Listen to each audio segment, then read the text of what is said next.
Well, hello and welcome once again to the DCL podcast, where we're inviting you to sit back, relax, and we'll be on our way shortly.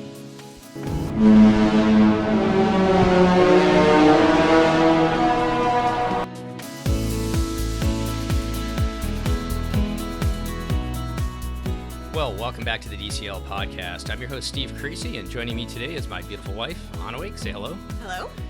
This is a Run Disney takeover of the DCL podcast.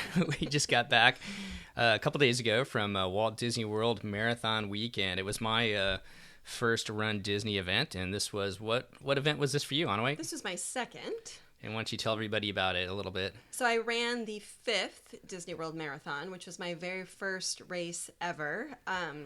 Been a runner since college and was encouraged by a coworker that I should try and run a marathon. And I guess I decided back then that I wanted to see if I actually could. So I trained and I ran the 5th Disney World Marathon, and then realized about a year or so ago that the 25th anniversary was coming up. I didn't really realize that I was that much older than I had been back then. And so we decided to make it a 20-year anniversary and get the whole family involved, and headed to Disney World to do the 25th anniversary. Yeah, what better way to start your running career? Not a 5K, a 10K, but just jump right into the marathon, huh? Yep. Yeah, pretty much. Sink or swim. Exactly. There you go. All right, so who all went on this? It was myself, Anna Wake, and my brother Ken and his partner Jeff. They live up in the D.C. area, and not only did they decide to run the marathon, that they decided that if they were going to spend time down there doing it, they might as well just do the Dopey Challenge. Which we thought was a little bit crazy. Yeah. So what is the Dopey Challenge for those of you who don't know, and I didn't know until this weekend? It is 4 days of racing, and I think the hardest part is the fact that you have to get up at 3:30 every day. But they got down there on Wednesday, and then they ran a 5K on Thursday, a 10K on Friday, the half marathon on Saturday, and then the full marathon with us on Sunday. So that's the Dopey Challenge. They also have the Goofy Challenge, which is a half marathon, the half marathon on Sunday and the full marathon on Saturday. And the thing that I found totally amazing was half the people running the marathon were doing the Dopey Challenge. I think that people figure if they're going to run or if they're going to travel that far, they might as well just do the whole thing. It's available. Let's sign up for it. Yeah. So 20,000 or so people ran the marathon, and out of that 20,000, over 10,000 were doing the Dopey. So, I don't know, the gauntlet's been thrown down. We might have to try and do that next year, I guess.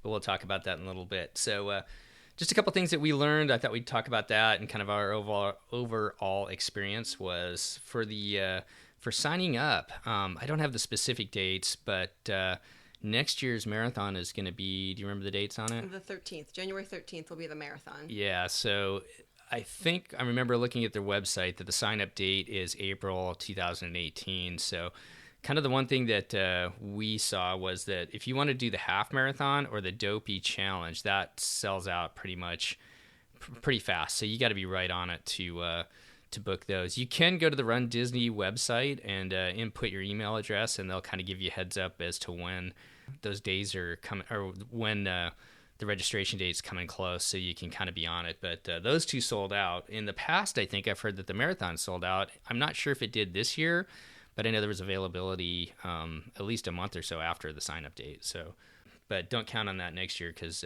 Run Disney, although it seems like, just listening to what people have said, maybe a few less people have been running lately, but historically it's been, you got to pretty much be on it to get your registration in. So kind of watch that. Also, the other thing that we learned was, where did we stay?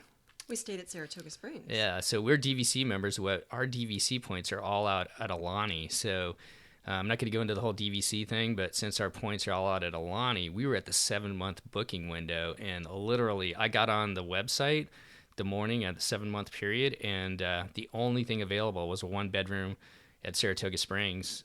I booked us for that. That worked for the two of us, because my brother and his partner were going to stay with us the last night, so that kind of worked out to have all 4 of us there. But boy, I logged back in as soon as, or I went back as soon as I'd booked that, and everything was gone. So if you're thinking about using DVC, and I guess it's kind of a known, but geez, it books up quickly. So make sure you get on there for that. So, I will say, and can I interrupt, but I will say that Saratoga Springs was a great spot to stay because it's pretty centrally located, and we could walk over to Disney Springs, which opened up our eating options. And then pre and post race, it kind of forced us to get out and walk around, which I think benefited us Definitely. post-marathon especially. So Yeah, definitely. Saratoga Springs is right next to Disney Springs. It's just an easy walk over there, so that was really nice. And we really liked the room we stayed in too. It was nice. Yeah, it was nice. It was really comfortable. Like I said, we had a 1-bedroom, so if you haven't stayed there, go check it out. It's a beautiful property right there next to Disney Springs. So let's talk a little bit about training. When did you start training for this? We started in September. We used Hal Higdon's training schedule. We had some difficulties with the consistency of our training. We went on a vacation in September with some friends. We went to Disneyland in October with our kids, and then just the pressures of family life and work and all of those things kind of didn't really allow either of us to train as well as we would have liked, but we made it. And we both finished, which is a good deal. So yeah, we both ended up running the whole thing for the most part. I think I walked for just a little bit. I walked for a little bit. Yeah, but there is another training program, and the one that is Disney's official training program, and that's with Jeff Galloway. So if you've never done a marathon before, it's kind of a run-walk program. I'm not going to go into much more than that, but there were several teams that we saw out there. So not only I know Jeff Galloway has programs throughout the country, so you could probably find one nearby you to train with. And then I think you can just get on a team based on what time frame you think you're going to finish the marathon on, and then meet up with your team in the corrals, or maybe even before. I'm not sure how they do it, but I think they met in the corrals. At least in the group I was in. And also, Jeff Galloway is sort of a non-intimidating way to run a marathon, because you realize that it's something that really anybody can do. Because of the run walk, it sort of gives you a break, and it gives you a group to do it with, and it takes away the scare factor, I think, of doing the whole thing, because it gives you a group to do it with. So definitely watching those people was kind of inspirational. The people that were out there and just with their team and making it happen. It was a pretty cool thing to watch. Yeah, and throughout the whole weekend, we saw lots of different groups of people together. It's just a great opportunity if you've got a group of friends that are looking to do something, kind of a runcation. Well, you can find a better place than Disney to go and do it, and we'll talk about that here in just a sec. But we saw a lot of people, traveling together, and especially hanging out afterwards in the parks and at some of the restaurants and stuff like that. And just a great way to kind of connect with friends. And we did it with my brother and his partner, so had a great time hanging out with them. So going into the marathon, what was your expectations? What were you hoping to accomplish besides finishing? Really just finishing. Yeah. I guess that's sort of a multi-tiered question. So way back when I ran the very first marathon, I really just wanted to know that I could. And then, 20 years later, I guess I wanted to make sure that I still could. I think that running a marathon is probably about 80% just deciding that you can, and 10% training, and then 10% actual physical fitness.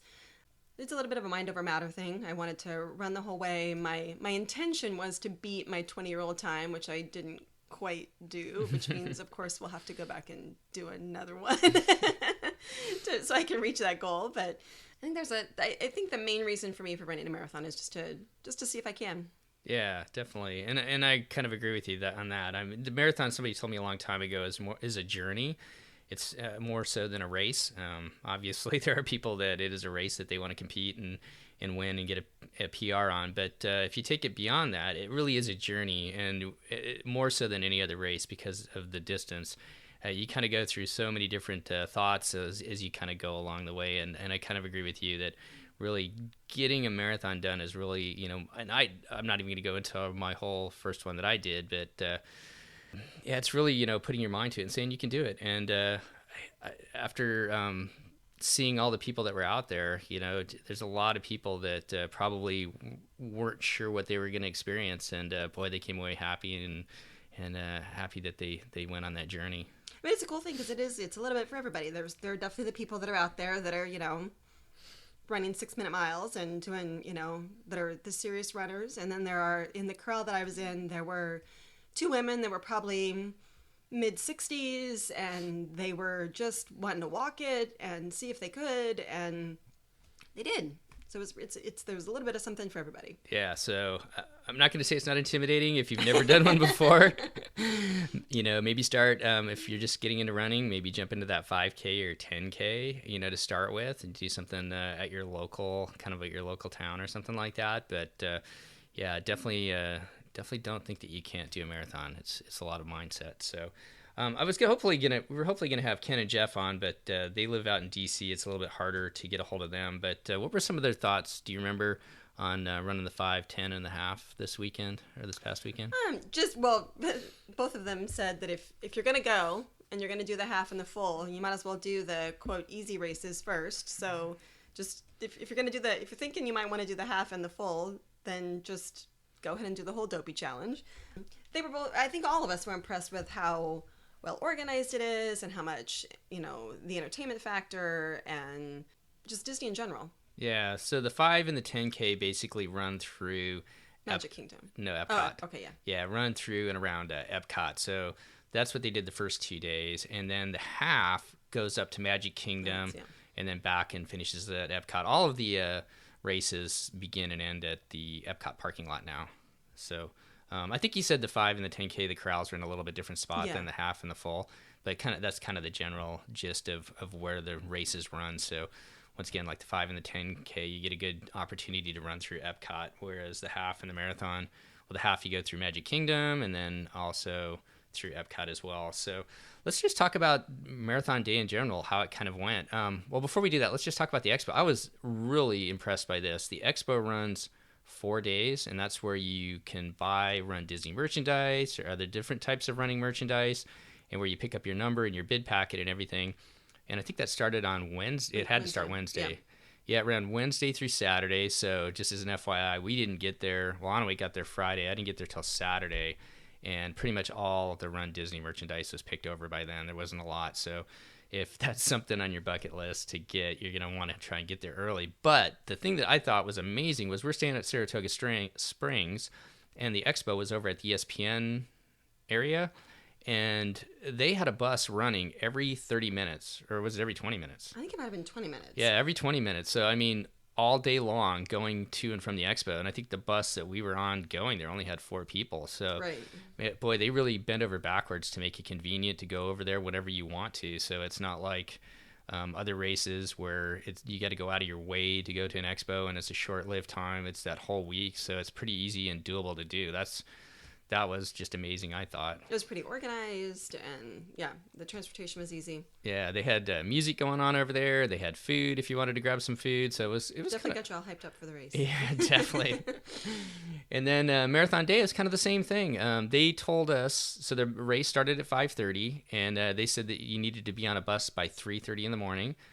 But we got down there when? I think we didn't quite make 3:30, but maybe 3:40. Yeah, and there were still like 4 or 5 buses all lined up. Yeah, waiting to take people to the marathon. So the way it kind of works is you get on the bus, it takes you over and drops you off.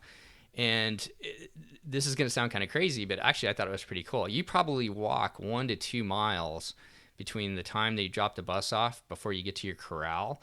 And at 3:30 in the morning, it was cold. It was really cold. Actually, to be totally honest, it wasn't cold when we walked out of our room at Saratoga Springs. I thought, wow, this isn't really that bad.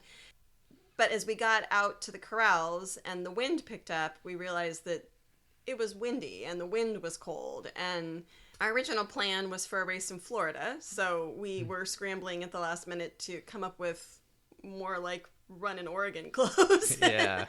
So... Of course, this is a week when iguanas were falling out of the trees because it was so cold. If anybody saw that. As a side note to that, when I ran the 5th Disney World Marathon, it was unseasonably cold that year as well. And then here I am again doing the 25th, and it's freezing cold. And I mentioned that, in the corral before the race started, and I mentioned it on the Magical Express from the airport. And I was told by multiple people that I was not allowed to come back if I was going to bring the cold weather with me. Yeah, so be forewarned if we run next year. We'll do a pre-podcast and warn y'all. Yeah, so be forewarned next year. It's probably going to be cold, so bring your warm clothes. But in all honesty, that 2 miles walking, so in that, you kind of you get checked in, you go through security. You get to an area where there's restrooms. There's a little bit of, was there food out there? They There had was water. food. They had coffee, and I think there was food. Yeah, so that you could, well, the coffee you could buy, but the water and everything else like that they gave for free. But yeah, just some of the touches there. So then you put all your stuff in a bag, and then you head out to the corral. So it like we got off the bus probably about 3:50, so we had a good, and we'll get into that in just a sec, but I mean, it was still a good hour and a half before the race. So by walking through all that, it kind of got you warm, kind of got you hyped up, and you weren't immediately in a corral waiting for 2 hours, which I've talked to people that have run the New York Marathon, and I remember listening to this guy talk about it on the Metro back in D.C., and he was saying that they had to get on a bus at 2 a.m, and then they're dropped off downtown New York City, and they're there for 3.5 hours just standing around waiting in the cold. And so although you walked 2 miles, it kind of took away some of that time that you would have just been standing around in a corral. So I kind of like that. They also had, one of my favorite things was, as you're dropping the bag off, they had one of the they had the Green Army Sergeant out there, and I'll talk about him here again too, but he was like serious motivation for everybody, kind of. He was, yeah. Yeah. He was definitely perked you up in the morning. Yeah, he was funny. He was a character. And I mean that's the Disney touch that makes this race and these Run Disney weekends, as I came to find out, kind of special. So that's kind of logistics, getting out to the corral. And like I said, the race started at 5:30. I was in Corral B. There was A through H, I think. So however many corrals that was. And Anawake was in H. And why was Anawake in H? Because Anawake didn't listen to her husband and didn't submit a race time. So the very last corral is for people who anticipate their finish time to be between 6 and 7 hours. And it's also for people who did not submit a race time. So if you've run any race ever before, you need to get onto the Run Disney website after you register for the race and submit that race time. And then they will put you in a corral based on your anticipated finish time. And if you don't, then you get put in H. In Corral H, which wasn't really that big of a deal. The only issue was that I started the race about 55 minutes after the first group, which meant just more time standing around outside prior to the race. Yeah. And could you see the big screen that they had when we could see the big screen. Yeah. So at the very front of the race, they have a stage, and the Fab Four come out and they do a little show beforehand, and they do a lot of talks beforehand, but they've got a big video screen out to kind of entertain you, music going and everything else before the race starts. So you could kind of fireworks. Yeah, you can kind of watch that. So you can see that from your corral too. Yeah. So we're kind of watching that as well. And then they go off in waves. But before one other quick tip that I did not know was my first marathon I ran was the Marine Corps Marathon back in DC, and it was cold. Because they all seem to be cold because you're starting early in the morning. So I'm out there with my wearing what I'm going to wear for the race, and all these people take off, and they got sweatshirts on and long sleeve shirts, and about like half mile in, they're all taking them off and just chuck them to the side of the road. And I'd never seen that before. So kind of a tip that you can do is two things that we saw. One, just bring an old sweatshirt or an old shirt that you don't need anymore that'll keep you warm. And then just before the race starts or as the race gets going, you can throw it off to the side, and they collect all those clothes and they donate it to charity. So they donate it to I'm not sure exactly where Disney donates it to, but I know that like the Marine Corps Marathon, they give it out to homeless shelters and some of those other places. So don't think that it's just going to get thrown in the trash. They do some good things with that. So that's one tip to stay warm. The other thing we saw was people bringing space blankets that they'd gotten from the previous races. Or other races. But the thing with that was, first of all, it was really helpful. It was really helpful to have the blanket, at least to wrap around your legs for sure. But as we approached the start line, the people who were, calling off the waves did say you have to make sure that you drop the space blanket before you go across the start line, because the Mylar and the blanket will interfere with your timing chip. So you want to make sure that you get recorded crossing the start line, or that's going to cause you problems later on. So if you use the space blanket to keep yourself warm, you definitely need to make sure and drop that before you get right up to the start line. Yeah, you don't want to mess up your time. No, you don't want to mess up your time. So let's talk about the race itself. You, like I said, you start off at Epcot and you head towards the Magic Kingdom. And one of the things, at least up in Corral B, and I think it was that way throughout most of the race, was other races that I've been on, the Portland Marathon and then the Marine Corps Marathon, the starts are so narrow that wherever you start is going to be about where you finish because there's just so many people. But in this start, we were on a pretty big expanse, the road that runs into Magic Kingdom. And so there was plenty of room for runners to spread out, for, some runners take off and they go a little bit faster to start with for them to pass you. Or if they start off with wheelchair races. And so I caught up with a couple of those, but there was plenty of space, I thought. And I love that aspect of it. It's helpful. Yeah. Right. Rather than being packed in there with a crowd.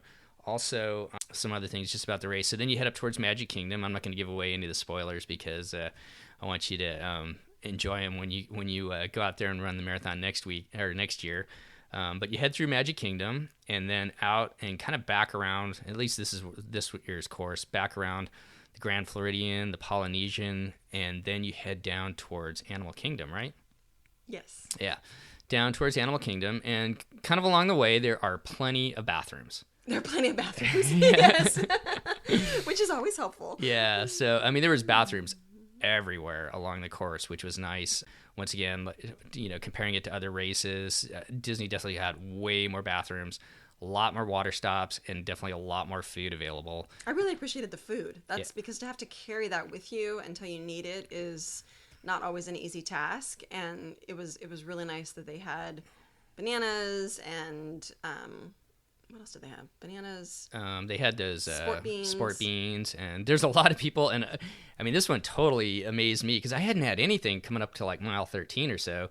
And I came over this overpass on our way towards ESPN, and there was a couple of young gals out there. Thank you. I'm sure you're listening to this podcast that had a huge bag of those Swedish fish. And I never eat those, but I grabbed 3 of those, and oh my gosh, I felt like so good almost automatically. It is amazing to just have that little bit of fuel and how much it powers you. Yeah. So so tons of bathrooms along the course. All well located. Lots of medical tents too for if anybody needed. They've got plenty of lotion out there in case you get some chafing issues, and anything else that you might need. And from there, I guess you head down toward Animal Kingdom. Then you go down towards ESPN, and each mile is marked kind of a different theme. That was kind of cool. That was cool. Yeah, each mile marker has a different Disney character and was playing a song sort of related to that character. Yeah, and by character, it's the character on the mile marker itself. Yeah, not the actual character standing there. Right, but in between, there was like tons of places where you could pull off and you could stop and you could get your picture taken. And I stopped and had my picture taken with Pluto. That was kind of fun. Yeah. When I was running, we were ahead of all the parks opening. I think, well, that's not totally true. By the time we got to Hollywood Studios, just before the end of the race in Epcot, those parks were open. But there were several people that I heard, as they went through Animal Kingdom, they stopped and rode Expedition Everest. There was a huge long line for people riding Expedition Everest when I ran by, and I thought, good, now I'm passing all of those people. Yeah. So, like I said, you can take this race, and I think that's what's cool. You can take this race however you want to take it. It can be the most important thing, and that's not the right way to say it. You can be as serious about it as you want to be. Right. You can be as serious about it as you want to be and try and get your best record, or you can make the most of it, stop and get your picture taken with the characters and maybe ride a ride. The only stipulation is you have to finish it by 7 hours. 7 hours. So it's a 16-minute pace. 16-minute pace. Yeah, 16-minute pace. And they have the Balloon Girls.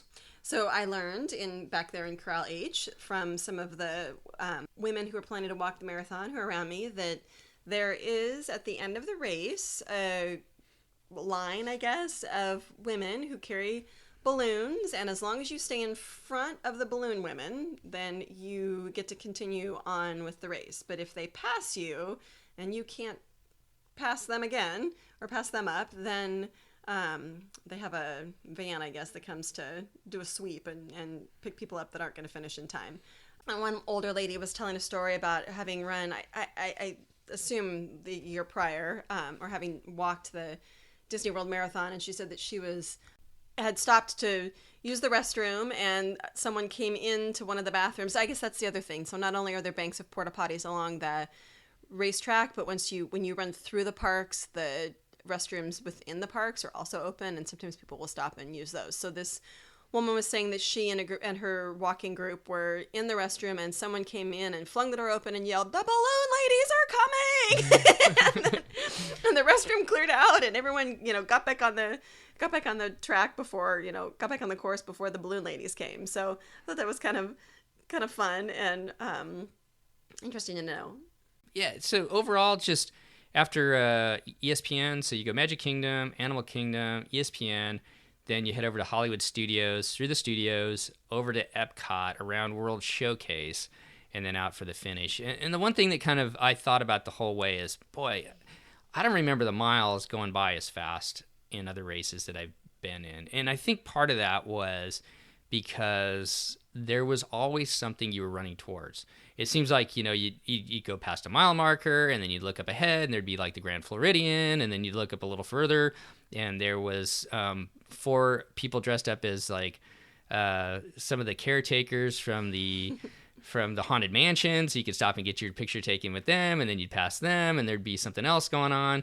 And so, and there was tons of people along the course too, especially in the parks that were kind of cheering all the runners on. I will say, I guess that goes back to what I said before about running a marathon is 80% mental. So the entertainment factor and having something going on, music and characters and spectators and all of that stuff going on alongside of the course sort of helps you to mentally go someplace other than just left, right, left, right, left, right, for miles and miles and miles on end.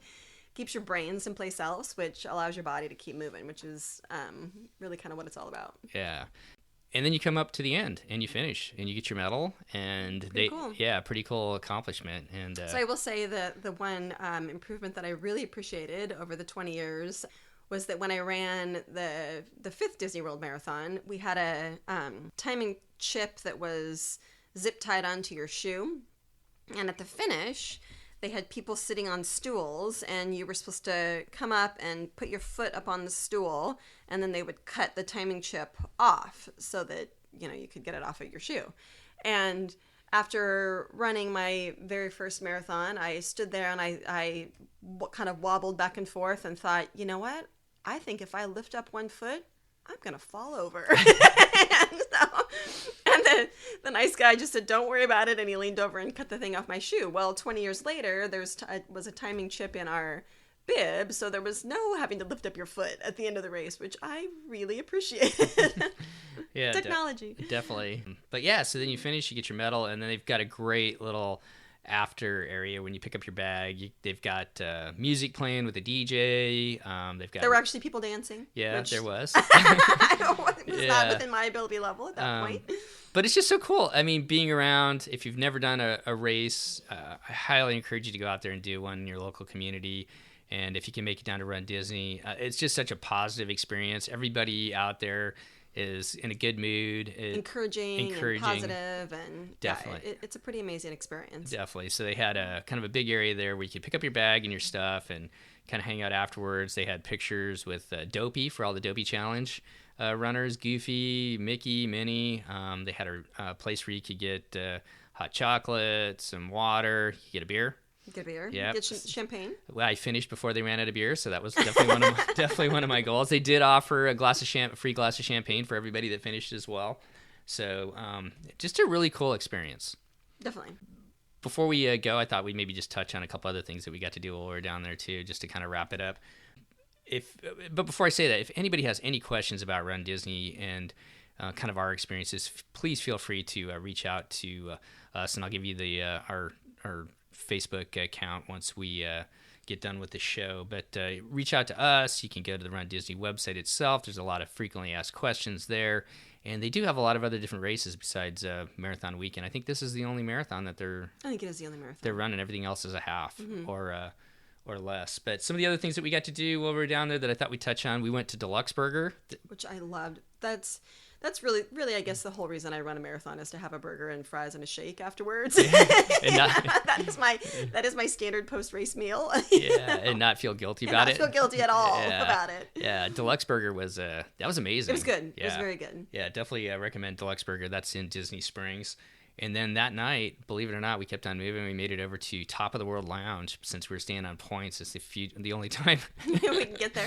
We can get up there. You got to be staying on DVC points to get to Top of the World Lounge to watch the fireworks, to watch the Happily Ever After show at the Magic Kingdom. And what did you think of that? It was really cool. It was a great spot to watch it. It was, of course, all the Disney shows are always amazing. But it was definitely a good spot to watch it. And then the next day, all four of us went to Animal Kingdom. Animal Kingdom, which is my favorite of the parks. And what were your thoughts on some of... I'll throw this out there. We did the safari right away as we got in there. Yeah. And we didn't get there till about 10 o'clock or so. But it was completely... And I'm sure a lot of you already out there know this, but we went at 10, and then we went again at 1:45. And none of the animals were moving really at 10. But they were definitely moving in the afternoon. Yeah, so if you get an opportunity to do the safari twice... as they say, it's never the same show. So actually, both times we've been to the Animal Kingdom, we've done it twice, and it's been a completely different thing each time. Yeah, and I'm really glad we did it the second time this time because the wild dogs were out moving around. That was cool. Yeah, it was kind of cool to see them running around, and we got right up next to some of the giraffes. We did. Yeah, so it was saw a little hippo running around. Yeah, it was kind of a little hippo. He was kind of bouncing on his front two feet. Yeah, it was kind of cool. And then, of course, we did Expedition Everest since we didn't do it during the race. Yeah. I'm not sure I could have done that. I don't think I could have done it. I think if I had... my problem, I didn't stop for character pictures or anything like that. I am the speed of runner where if I stop, I have some difficulty starting again. So I need to just keep plodding along. Yeah, definitely. I kind of felt that with the last 6 miles too. And then we did the Navi River journey. We didn't get a chance to do cool. Flight of Passage, but what did you think of the Navi River? I really enjoyed it. I did not see the movie, but I think it's still was an enjoyable ride, and it was a pretty cool experience. And so that was kind of our day at the Animal Kingdom. We went back and just kind of chilled out a little bit, and then we booked the Starlight Safari tour at Animal Kingdom Lodge. My brother's a biologist. He works for Fish and Wildlife back in DC, and so he is pretty into... Well, he's a bird guy, actually. But we got to see some birds. We did see some birds. Yeah, but why don't you explain what the Starlight Safari is, Anaway? Because you've done it twice now. Did it twice. Load you up at the Animal Kingdom Lodge, onto a kind of an open air truck, take you to the one of the savannas near the lodge, and give you little night vision goggles, and you get to drive around and see the animals and have a guide that tells you a little bit about them and just the Disney Animal Kingdom program, the differences between the park and the lodge, and just what Disney's doing conservation-wise around the world, and just a lot of really cool information. Yeah, it's amazing. They have a huge conservation fund, and they're involved with a lot of different conservation activities around the world. And so a portion of your money that you spend at the Animal Kingdom, the park and the lodge and even this tour all goes to help fund that. And it's kind of cool, some of the things that they're doing with animals there. Yeah, really interesting. So really a cool tour. There's only 10 people on it. Right. So you want to book that one early. I think when I tried to look at it, they were all sold out except for the night we went. Yeah, the night we went. So definitely, if that interests you, I think it was about $85 a person. There's an age limit for kids. So you have to be 10. You have to be 10 or older. But yeah, if that interests you at all, it's about an hour and just an amazing time to be out and see the animals up close like that. So before we close out, I was just wondering if you had any recommendations that you can think of for people if they're thinking about a Run Disney race or that we haven't talked about, or just running a marathon. I definitely think if you love Disney and you haven't run a marathon, that Disney is definitely the best spot to do it. I chose the Disney World Marathon the first go around because I had read that it was a great race for beginners. It's well organized. There's a lot to keep your mind going. And really just Disney kind of makes it, lowers the intimidation, it makes it more about fun, and can you do it, and the accomplishment, and setting your mind to doing something. And I really appreciate all of that about Run Disney events. So yeah, I would encourage everybody to give it a try. Yeah, definitely. After doing, this is my third marathon and multiple road races, I can honestly say, other than our Turkey-thon here, which little 5K Turkey-thon the little through the neighborhood. Yeah, 5K Turkey-thon, which is run over by one of the little shopping centers near us, which is really well organized. Yeah. I would say that by far this is the most organized race or event that I've ever been part of, especially when you start thinking 20-some thousand people just on marathon day alone, much less the other three races as well. Just really well organized. So I think that's like a 2 thumbs up from both of us. Definitely. Yeah, definitely do it. So with that being said, are we going next year? Not quite ready to commit next year, but I have a feeling there might be a little bit of family peer pressure, and I might see myself doing it again next January. Yeah, April is going to come pretty quickly, I think, Right. as the year flies by, and I'm guessing that we're going to be signed up. And hopefully we'll see some of you guys back there next year for the marathon weekend as well. Definitely. So, well, thanks for coming on and joining me, and really do appreciate it. And I hope you guys had a kind of a fun listen, kind of our experience on the Walt Disney World Marathon 2018. So thanks again for coming back and taking a listen. And we'll be back to Disney Cruise Line stuff here on our next show. But if we get a chance to talk Run Disney, if anybody wants to jump on the Facebook page and talk Run Disney with us, I'd love to do it as well, because I'm now a new fan. So, yeah, connect with us on Facebook at DCL Podcast. And, of course, you can always reach out to me on Twitter at the DCL Podcast as well. And if you are heading out on your next cruise or next race between now and our next show, we want to wish you fair winds and happy running.